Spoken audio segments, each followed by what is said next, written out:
ವಿಧಾನಸಭಾ ಕ್ಷೇತ್ರದ ಮತ ಪ್ರಚಾರಕ್ಕೆ ತಾವು ಬಂದಿದ್ದೀರಿ. ಇಲ್ಲಿನ ವಾತಾವರಣ ನೋಡಿ ನಿಮಗೆ ಏನ್ ಅನಿಸ್ತಾ ಇದೆ ಚುನಾವಣೆ? ಅಲ್ಲ, ತುಂಬಾ ಚೆನ್ನಾಗಿ ವಾತಾವರಣ ಇದೆ. ಸುಮಾರು 40 ವರ್ಷದಿಂದ ಶಾಮನೂರು ಶಿವಶಂಕರಪ್ಪ ಅವರು ಇಲ್ಲಿ ಶಾಸಕರ ಕೆಲಸ ಮಾಡಿದ್ದಾರೆ. ಮತ್ತೆ ನಾವು ದಾವಣಗೆರೆ ನೋಡಿದ್ರೆ ನಮ್ಗೆ ಒಂದು ಟೈಪ್ ಸಿಂಗಾಪುರ್ ಕಾಣ್ತಾ ಇದೆ. ಯಾಕಂದ್ರೆ ನಾವು ಬೆಂಗಳೂರು, ಮೈಸೂರು, ಹುಬ್ಳಿ, ನಾವೆಲ್ಲ ಹುಬ್ಳಿ ಧಾರವಾಡ ಪಕ್ಕ ಇರೋರು. ಅದನ್ನೆಲ್ಲ ನೋಡಿದಾಗ ತುಂಬಾ ಚೆನ್ನಾಗಿ ಅಭಿವೃದ್ಧಿ ಮಾಡಿದ್ದಾರೆ. ಎಲ್ಲ ಸಮಾಜದವ್ರನ್ನ ವಿಶ್ವಾಸಕ್ಕೆ ತಗೊಂಡು ಹೋಗಿದ್ದಾರೆ. ಆಮೇಲೆ ಜನರಿಗೆ ಅವ್ರ ಮೇಲೆ ಅಪಾರವಾದ ನಂಬಿಕೆ ಐತಿ. ಆದ್ದರಿಂದ 100ಕ್ಕೆ 100 ಅವರು ಅವ್ರ ಮೊಮ್ಮಗ ಸಮರ್ಥ ಅವರ ಅಜ್ಜವ್ರಿಗಿಂತ ಅತಿ ಹೆಚ್ಚಿನ ಲೀಡ್ಲಿ ಗೆಲ್ತಾರೆ ಅಂತೇಳಿ ನಮ್ಗೆ ವಿಶ್ವಾಸ ಇದೆ.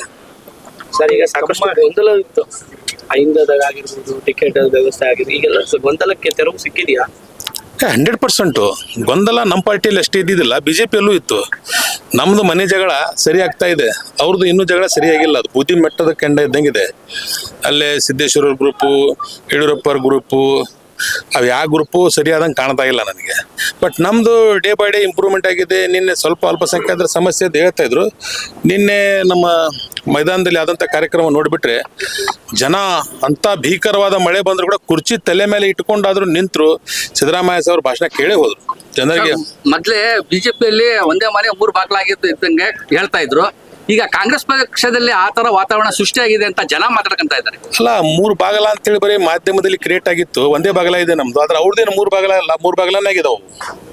ಯಾವ ಕಾಲಕ್ಕೂ ಒಂದಾಗೋದಿಲ್ಲ ಅದು. ನಮ್ಮ ಜಗಳ ಸಣ್ಣ ಸಣ್ಣವ್ರದ್ದು, ಕಾರ್ಯಕರ್ತರದ್ದು. ಅವ್ರದ್ದು ದೊಡ್ಡ ದೊಡ್ಡ ಜಗಳ. ನಾವೆಲ್ಲ ಒಂದಾಗ್ಬಿಟ್ವಿ ನಾವು.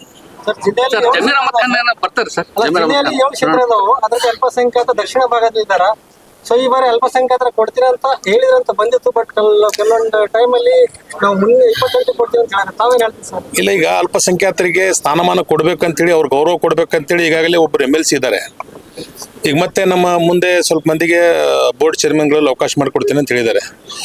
ಆಮೇಲೆ ನಮ್ಮ ಪಕ್ಷದ ಸಂಪ್ರದಾಯ ಹೆಂಗಿದೆ ಅಂತ ಹೇಳಿದ್ರೆ, ಯಾರಾದರೂ ಹಾಲಿ ಶಾಸಕರು ನಿಧನ ಹೊಂದಿದ್ರೆ ಅವ್ರದ್ದು ಕುಟುಂಬಕ್ಕೆ ಕೊಡುವಂಥ ಒಂದು ಸಂಪ್ರದಾಯ ಇದೆ. ಆ ಪ್ರಕಾರ ಅವ್ರ ಕುಟುಂಬಕ್ಕೆ ಕೊಟ್ಟಿದ್ದಾರೆ. 28ಕ್ಕೆ ಮತ್ತೆ ಎಲ್ಲ ಓಪನ್ ಇರುತ್ತೆ. ಎಲ್ಲರೂ ನಮ್ಮ ಕಾಂಗ್ರೆಸ್ ಪಕ್ಷದಲ್ಲಿ ಎಲ್ಲರಿಗೂ ಟಿಕೆಟ್ ಕೇಳೋ ಸ್ವಾತಂತ್ರ್ಯ ಇದೆ. ವಿಶೇಷವಾಗಿ ಅಲ್ಪಸಂಖ್ಯಾತರು ಮತ್ತು ನಾವು ಕಾಂಗ್ರೆಸ್ಸಲ್ಲೇ ಕೇಳಬೇಕು. BJP ಅವ್ರು ನಮ್ಗೆ ಓಟು ಹಾಕ್ಬೇಡ ಅಂತಾರೆ, ಓಟು ಕೇಳಬೇಡ ಅಂತಾರೆ ಅವರು. ಸರ್, 13 ಜನ ಅಲ್ಪಸಂಖ್ಯಾತರು ಹಾಕಿದ್ದಾರೆ. ಎಲ್ಲ ಓಟು ಬೇಡ ಅಲ್ಲ, 13 ಜನ ಅಲ್ಪಸಂಖ್ಯಾತರು ಹಾಕಿದಷ್ಟು ಹೇಳ್ತಾ ಇದ್ದೀರಾ ನೀವು. ಆ ಕಡೆ 13 ಮಂದಿ ಹಾಕಿದ್ದಾರೆ.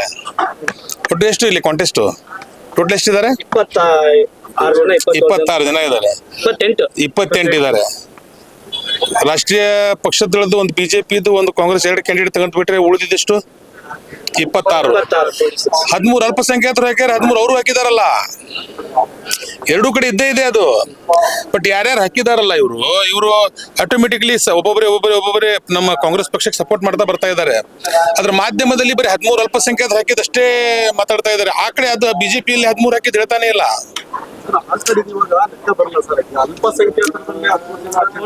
ಗೊಂದಲ ಇರೋದು ನಿಮ್ಮ ಪಕ್ಷದಲ್ಲಿ ಅಂತ ಅಲ್ಲ ಸರ್, ಇದು ಮಾಧ್ಯಮ ಕ್ರಿಯೇಟ್. ಇದು ಎಲ್ಲಿ ಗೊಂದಲ ಇದೆ?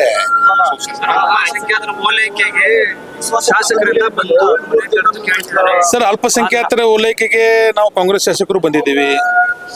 ಇತರೆ ಸಮಾಜದ ಓಲೈಕೆಗೆ ಎಲ್ಲಾ ಸಮಾಜದ ಶಾಸಕರು ಕಾಂಗ್ರೆಸ್ ಪಾರ್ಟಿಯಿಂದ ಬಂದರೆ, BJPಯಿಂದ ಬಂದಿದ್ದಾರೆ. ಚುನಾವಣೆ ಮಾಡ್ತಾ ಇದ್ದೀವಿ.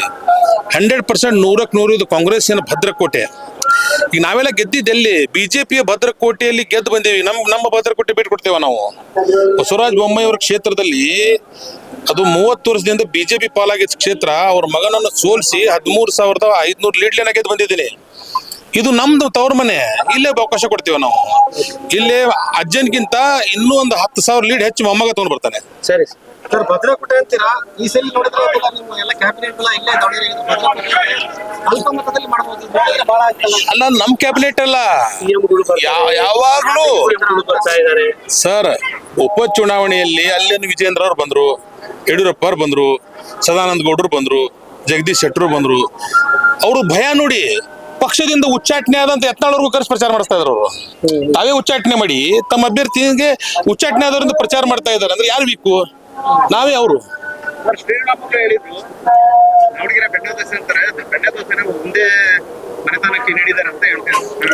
ಆ ಪ್ರಶ್ನೆ ಅವ್ರಿಗೆ ಸೂಟೇಬಲ್ ಆಗೋದಿಲ್ಲ. ಯಾಕಂದ್ರೆ ಅವರು ತಮ್ಮ ಸಿಸ್ಟರ್ಗೆ MP ಮಾಡಿದ್ರು, ತಾವು MLA ಆದ್ರು. ಯಡಿಯೂರಪ್ಪ ಅವರು ಮುಖ್ಯಮಂತ್ರಿ ಇದ್ರು, ಅವ್ರ ಮಗ MP ಇದ್ರು, ಅವ್ರ ಮಗ MLA ಆದ್ರು. ಅದು ಸೂಟೇಬಲ್ ಆಗುತ್ತಾ ಅವಾರ್ಡ್ ಅವ್ರಿಗೆ? ಅದು ಒಂದೇನೋ ಒಂದು ಟೈಮಲ್ಲಿ ಕುಟುಂಬ ರಾಜಕಾರಣ ಅಂತೇಳಿ ಮಾತಾಡ್ತಿದ್ರು. ಈ ಕುಟುಂಬ ರಾಜಕಾರಣದ ಲಿಸ್ಟ್ ನೋಡಿದ್ರೆ ಅವರೇ ನಂಬರ್ 1 ಇದ್ದಾರೆ. ಈ ಮಾತು ಅವ್ರಿಗೆ ಸೂಟೇಬಲ್ ಆಗೋದಿಲ್ಲ. ಈಗ ಶಾಮೂರವ್ರಿಗೆ ಕೊಟ್ರು, ಈಗ ಮಲ್ಲಣ್ಣವ್ರಿಗೆ ಕೊಟ್ರು, ಈಗ ಮಗ ಕೊಟ್ಟಿದ್ದಾರೆ, ನೆಕ್ಸ್ಟ್ ಅವ್ರು ಸೊಸೆ ಕೊಡ್ತಾರೆ, ಅವ್ರಿಗೆ ಕೊಡ್ತೀರಾ? ಅಲ್ಲ ಹಂಗೇನಿಲ್ಲ, ಪ್ರಜಾಪ್ರಭುತ್ವ ಇದು. ಎಂಡ್ ಆಫ್ ದ ಡೇ ಎಲ್ಲರೂ ಕೊಡಬೇಕು. ಕೊನೆ ಪಕ್ಷ ಗೆಲುವಿನ ಮಾನದಂಡನ ನೋಡ್ಬೇಕಲ್ಲ. ಪಕ್ಷದ ಸರ್ವೆಯಲ್ಲಿ ಎಲ್ಲ ಮಾಡಿದಾಗ ಸ್ವಲ್ಪ ಗೆಲುವಿನ ಅಭ್ಯರ್ಥಿಗಳಿಗೆ ಎಲ್ಲರೂ ಅದನ್ನ ಅಪೇಕ್ಷೆ ಪಡ್ತಾರೆ. ಮೂಲ ಕಾರ್ಯಕರ್ತರ ಮತ್ತೆ ಎಲ್ಲಿ ಹೋಗ್ಬೇಕು ಸರ್? ಅಲ್ಲ, ಮೂಲ ಕಾರ್ಯಕರ್ತರಿಗೆ ಈಗಾಗಲೇ MLC ಮಾಡಿದ್ದಾರೆ. ಆಮೇಲೆ 28ಕ್ಕೆ ಓಪನ್ ಇದೆ ಅಂತ ಹೇಳ್ತಾ ಇದೀವಲ್ಲ. ನಾಯಕರ ಜಮೀರ್ ಅವರು ಪ್ರಚಾರಕ್ಕೆ ಯಾಕೆ ಬರ್ತಾ ಇದ್ದಾರೆ? ಅಲ್ಲ ಸರ್, ಅವ್ರಿಗೆ ಕೇಳೋ ಜವಾಬ್ದಾರಿ ಹಾಕಿದ್ದಾರೆ. ಈಗ ನನಗೆ ಇಲ್ಲಿ